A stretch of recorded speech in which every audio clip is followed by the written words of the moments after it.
So interestingly, selling a business that you've bought is a really different experience to selling a business that you've built.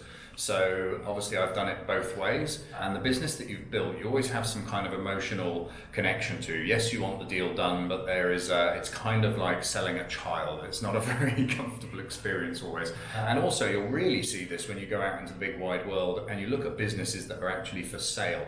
So people that are trying to sell their businesses, and you'll realize that actually they're putting up so many psychological barriers to actually getting the deal done that you kind of assume that on some level they don't really want to sell it. You'll find that they put unnecessary obstacles at the beginning of the process to have the conversation with them. As you start to go through, they're thoroughly unprepared with the right information that you need at the right time. And then as you get into the negotiation, they're not prepared to look at sensible deal structures. They start adding unreasonable requests, perhaps around members of staff that need to be retained or locations that need to be retained or whatever, for reasons that seem very strange. And also, if you're the owner, why would you follow their reasons anyway? It's like selling somebody a Porsche on the condition they don't go above third gear.